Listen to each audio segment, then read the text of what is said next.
साल 1947 Los Angeles की गलियों में एक नाम धीरे धीरे मशहूर होने लगा, एलिजाबेथ शॉर्ट।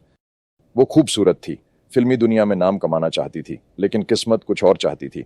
दोस्तों ने उसे ब्लैक डाहलिया का नाम दिया, उसके काले कपड़ों और रहस्यमयी अंदाज के कारण। लेकिन 15 जनवरी 1943 की सुबह सब कुछ बदल गया। एक खाली मैदान में एक औरत की लाश मिली, दो हिस्सों में बंटी हुई। शरीर को इतनी सफाई से काटा गया था जैसे किसी सर्जन ने किया हो। चेहरे पर ग्लासगो स्माइल, कान से कान तक चीरा लगाया गया था। पुलिस के लिए यह कत्ल किसी बुरे सपने से कम नहीं था। कोई खून नहीं, जैसे लाश को कहीं और मारकर यहां लाया गया हो। एलिजाबेथ की पहचान उसके फिंगरप्रिंट से हुई और मीडिया पागल हो गया। हर अखबार में अब बस एक ही नाम था, द ब्लैक डालिया। एक रहस्यमयी मौत, एक खूबसूरत चेहरा और एक शुरुआत उस कहानी की जो कभी खत्म नहीं हुई। एलिजाबेथ शॉर्ट की रहस्यमयी मौत ने लॉस एंजलिस पुलिस को हिलाकर रख दिया। हत्या का तरीका इतना अजीब था कि पुलिस के पास कोई सुराग नहीं था। पोस्टमार्टम रिपोर्ट ने बताया, लाश को काटा गया था बिना किसी खून के। इस बात से साफ था, कातिल कोई आम इंसान नहीं, शायद मेडिकल फील्ड से था। मीडिया ने मामले को और सनसनीखेज बना दिया। हर चैनल, हर अखबार बस यही दिखा रहा था। पुलिस ने सैकड़ों संदिग्धों से पूछताछ की, लेकिन कोई भी नहीं फंसा। एक डॉक्टर, एक सैनिक और एक फिल्म डायरेक्टर सभी शक के घेरे में आए। हर संदिग्ध में कुछ ना कुछ मेल खाता था, लेकिन कोई पुख्ता सबूत नहीं था। मामले में कई झूठे इकबालियां बयान भी आए। लोग खुद को कातिल बता रहे थे। एलिजाबेथ की निजी जिंदगी को भी खूब खंगाला गया। क्या उसकी मौत से पहले कोई राज था? हर सुराग एक नए सवाल की तरफ इशारा कर रहा था। और इसी उलझन के बीच कातिल पुलिस की पकड़ से बाहर होता गया। एलिजाबेथ की हत्या ने पूरे लॉस एंजलिस को दहशत में डाल दिया था। लोग अपने घरों के दरवाजे बंद रखने लगे और अजनबियों से बात करने से डरने लगे। हर कोई सोच रहा था, अगला नंबर किसका हो सकता है। पुलिस को हर दिन नए नए खत मिल रहे थे, कुछ सच्चे, कुछ नकली। एक खत में लिखा था, मैं फिर से वार करूंगा। मीडिया ने उस खत को फ्रंट पेज पर छाप दिया और डर और फैल गया।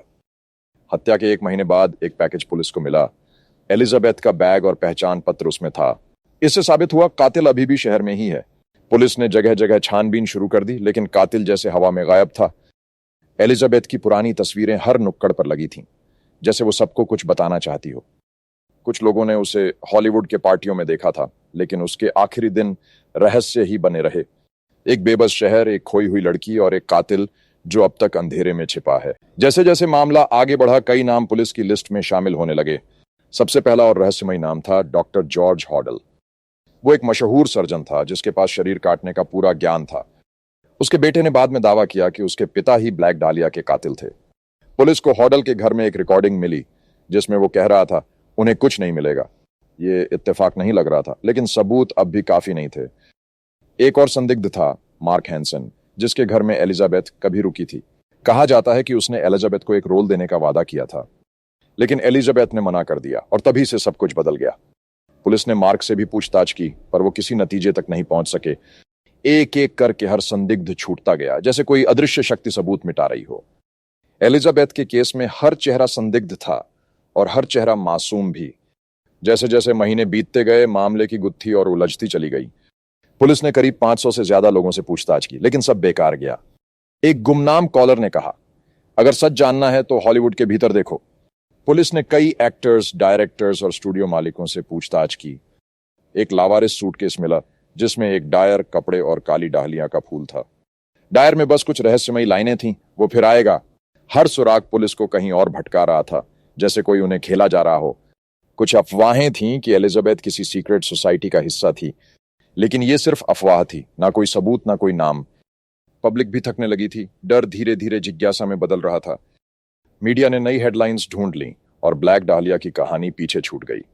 पर कहीं एक फाइल अब भी खुली थी और एक कातिल अब भी खुला घूम रहा था। साल बीत गए, लेकिन ब्लैक डालिया का नाम अब भी साए की तरह हवा में तैरता रहा। हर साल कोई ना कोई दावा करता, मैं जानता हूं कि असली कातिल कौन है, लेकिन असली सच आज तक किसी की जुबान पर नहीं आया। कुछ पुलिस अधिकारियों ने कहा, हमें सच्चाई दबाने को कहा गया था। क्या एलिजाबेथ की हत्या एक हाई प्रोफाइल रैकेट से जुड़ी थी? कुछ रिपोर्ट्स के अनुसार हॉडल का घर पूरी तरह कीड़े और लाशों की बदबू से भरा था। उसके बगीचे में खुदाई के दौरान इंसानी हड्डियां तक मिली थीं। एक थ्योरी कहती है एलिजाबेथ को मारने का वीडियो तक रिकॉर्ड किया गया था। क्या यह सिर्फ हत्या थी या एक रिचुअल? ब्लैक डाहलिया की आत्मा अब भी वहीं भटकती है जहां उसकी जान ली गई थी। लोग कहते हैं कुछ रातों में वहां से रोने की आवाजें आती हैं। एक लड़की की अधूरी कहानी, एक ऐसा कातिल जो कभी मिला ही नहीं,